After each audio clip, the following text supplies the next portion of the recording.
വീട്ടിൽ സ്വർണം വച്ചിട്ടെന്തിന് നാട്ടിൽ കേറി നടപ്പൂ. ലാലേട്ടൻ്റെ ഈ പരസ്യം നമുക്ക് എല്ലാവർക്കും വളരെ പരിചിതമാണല്ലേ. പക്ഷേ ഇത് സംഗതി അതൊന്നുമല്ല. നിങ്ങൾ സ്വർണം പണയം വെക്കാതെയും വിൽക്കാതെയും അതിൽ നിന്ന് എങ്ങനെ ഒരു റിട്ടേൺ കിട്ടും? അതിന് നമ്മുടെ ഗവൺമെന്റ് ഒരു സ്കീം കൊണ്ടുവന്നിട്ടുണ്ടല്ലേ. അതെന്താണ് സ്കീം? നമുക്കത് എങ്ങനെ പ്രയോജനപ്പെടുത്താം? ഏത് ബാങ്കിൽ നിന്നാണ് നമ്മൾ അത് സ്കീം എടുക്കേണ്ടത്?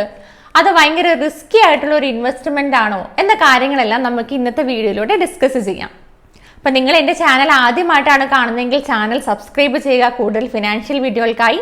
മാത്രമല്ല പുതിയ വീഡിയോ നോട്ടിഫിക്കേഷന് വേണ്ടി ബെൽ ഐക്കൺ കൂടെ പ്രസ് ചെയ്യുക. നമ്മുടെ ഇന്ത്യയിൽ ഏകദേശം 25,000 ടണ്ണിലധികം സ്വർണ്ണമാണ് വീടുകളിലും അതേപോലെ അമ്പലങ്ങളിലൊക്കെ സൂക്ഷിച്ചു വെച്ചിട്ടുള്ളത്. ഇങ്ങനെ സൂക്ഷിച്ചു വെക്കുന്നതുകൊണ്ട് നമുക്ക് പ്രത്യേകിച്ച് റിട്ടേൺ എന്തെങ്കിലും കിട്ടുന്നുണ്ടോ? ഇല്ല, സീറോ റിട്ടേൺ ആണല്ലേ. സ്വർണം എന്ന് പറയുന്നത് എപ്പോഴും ഒരു വാല്യൂ അസറ്റ് തന്നെയാണ്. അതിന് കുറച്ച് റിട്ടേണും കൂടി ആയാലോ? അതിനു വേണ്ടിയിട്ടാണ് Indian government 2015 gold monetisation scheme എന്നുള്ളൊരു സ്കീം ലോഞ്ച് ചെയ്തത്.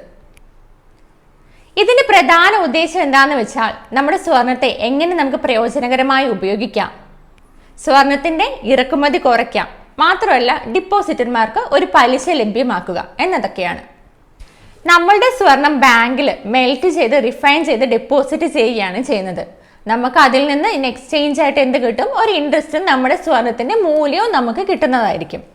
ഇതിന്റെ മെയിൻ ബെനിഫിറ്റ്സ് എന്താണ്? നമുക്കിതിൽ നിന്നൊരു ഇൻട്രസ്റ്റ് കിട്ടും. കൂടാതെ നമ്മളുടെ സ്വർണം സെക്യൂർ ആയിരിക്കും, സേഫ് ആയിട്ടായിരിക്കും നമ്മൾ ഇൻവെസ്റ്റ് ചെയ്തിട്ടുണ്ടാവുക. ഇതെന്ന് പറയുന്നത് ഒരു ടാക്സ് ഫ്രീ സ്കീമാണ്. നമുക്ക് കിട്ടുന്ന ഇൻട്രസ്റ്റിന് നമുക്ക് പ്രത്യേകിച്ച് ഇൻകം ടാക്സോ വെൽത്ത് ടാക്സോ അങ്ങനെ ഒരു ടാക്സും പേ ചെയ്യേണ്ടതായിട്ട് വരുന്നില്ല. ഏതൊക്കെ ബാങ്കുകളാണ് ഈ സ്കീം ഉള്ളത്? എല്ലാ ബാങ്കുകളിലും ഈ സ്കീം ലഭ്യമല്ല. ഓത്തറൈസ്ഡ് ആയിട്ടുള്ള SBI, HDFC, ICICI, bank of Baroda, Indian overseas bank, ഇങ്ങനത്തെ ബാങ്കുകളെല്ലാം ഈ സ്കീം ലഭ്യമാണ്. ഇനി നിങ്ങൾക്ക് നിങ്ങളുടെ ബാങ്കിൽ ലഭ്യമാണോ എന്ന് അറിയണമെങ്കിൽ വെബ്സൈറ്റിൽ ഒന്ന് ചെക്ക് ചെയ്യുക, അല്ലെങ്കിൽ കസ്റ്റമർ കെയറിൽ ഒന്ന് വിളിച്ച് അന്വേഷിക്കുക. ഏതൊക്കെ തരത്തിൽ നമുക്ക് ഇതിൽ ഡിപ്പോസിറ്റ് ചെയ്യാം? എത്രയാണ് ഇതിന്റെ ഇൻട്രസ്റ്റ് കിട്ടുക? അതിന് 3 ഓപ്ഷനുകളാണ് ഉള്ളത്. ഒന്ന്, ഷോർട്ട് ടേം ബാങ്ക് ഡിപ്പോസിറ്റ്. അത് 1 വർഷം മുതൽ 3 വർഷം വരെയാണ് നമ്മൾ ഡെപ്പോസിറ്റ് ചെയ്യേണ്ടത്. അതിന്റെ പലിശ 0.5 മുതൽ 0.6% വരെയാണ്. ബാങ്കിനനുസരിച്ചാണ് അത് വേരി ചെയ്യുന്നത്. നമുക്ക് ഗോൾഡ് ആയിട്ടോ ക്യാഷ് ആയിട്ടോ അതൊന്നും എന്ത് ചെയ്യാം? കാലയളവ് കഴിയുമ്പോൾ നമുക്ക് പിൻവലിക്കാനായിട്ട് പറ്റും. രണ്ടാമത് വരുന്നത് മിഡ് ടേം ഗവൺമെന്റ് ഡിപ്പോസിറ്റ് ആയിട്ടാണ്. അതിന്റെ പലിശ നമുക്ക് തരുന്നത് ഗവൺമെന്റ് ഓഫ് ഇന്ത്യ ആണ്. ഷോർട്ട് ടേമിൽ പലിശ തരുന്നത് ബാങ്ക് ആണ്, മിഡ് ടേമിൽ തരുന്നത് ഗവൺമെന്റ് ഓഫ് ഇന്ത്യ ആണ് ഇതിന്റെ പലിശ നമുക്ക് തരുന്നത്.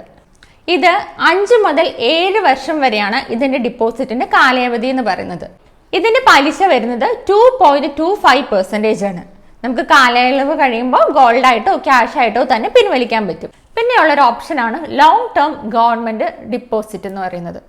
അതിനകത്ത് 12 മുതൽ 15 വർഷം വരെയാണ് നമ്മൾ ഡിപ്പോസിറ്റ് ചെയ്യേണ്ടത്.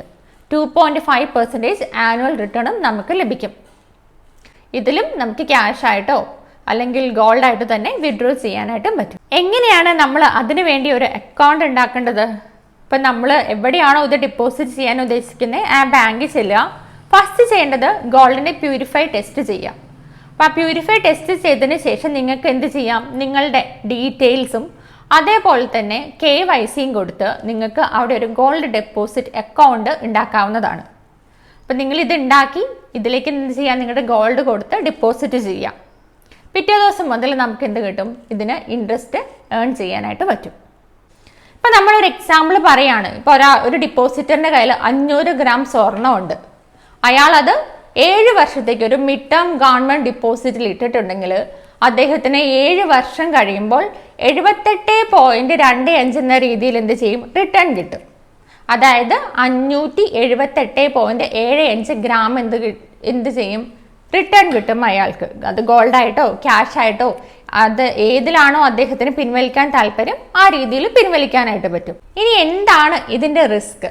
ഇതിന്റെ റിസ്ക് എന്താണെന്ന് വെച്ചാൽ നമ്മൾ ഓൾറെഡി പറഞ്ഞു, മെൽറ്റ് ചെയ്തിട്ടാണ് നമ്മളുടെ ഗോൾഡ് ഡിപ്പോസിറ്റ് ചെയ്യുന്നത്. അപ്പം നമുക്ക് ഫിസിക്കലായിട്ട് നമ്മളുടെ ആ ഡിസൈൻ നമ്മൾ കൊടുത്തതുപോലെ തന്നെ സ്വർണ്ണാഭരണം എന്ത് കിട്ടില്ല, നമുക്ക് തിരിച്ച് ലഭിക്കില്ല. പക്ഷെ ഇതെപ്പോഴും സേഫ് ആണ് കേട്ടോ. സേഫ് ആയിട്ട് നമുക്ക് ഡിപ്പോസിറ്റ് ചെയ്യാനായിട്ട് പറ്റും. മാത്രമല്ല ഷോർട്ട് ടേം ഡെപ്പോസിറ്റ് ചെയ്തിട്ടോ എന്ത് കാര്യമില്ല, വലിയ ഗുണമൊന്നും നമുക്ക് ലഭിക്കാനായിട്ട് പോകുന്നില്ല. അപ്പം നമ്മൾ എപ്പോഴും നോക്കേണ്ടത് ലോങ് ടേം ഗവൺമെന്റ് ഡിപ്പോസിറ്റ് എന്നുള്ള രീതിയിൽ ഡിപ്പോസിറ്റ് ചെയ്യാനായിട്ടായിരിക്കണം. അപ്പം നമ്മുടെ വീട്ടിൽ വെറുതെ ഇരിക്കുന്ന സ്വർണം നമുക്ക് ഇങ്ങനെ വെറുതെ റിട്ടേൺ ഒന്നും കിട്ടാതെ ലോക്കറിൽ കൊണ്ടുപോയി പൈസ കൊടുക്കുന്നതിനേക്കാൾ നല്ലതല്ലേ കുറച്ച് റിട്ടേൺ കിട്ടുന്ന സ്കീമിൽ ഇടുക എന്ന് പറയുന്നത്? എന്താണ് നിങ്ങളുടെ ഒരു അഭിപ്രായം എന്നത് കമൻറ്റിൽ അറിയിക്കണം കേട്ടോ. വീഡിയോ ഇഷ്ടപ്പെട്ടെങ്കിൽ ലൈക്കും ഷെയറും ചെയ്ത് സപ്പോർട്ടും കൂടി ചെയ്യുക.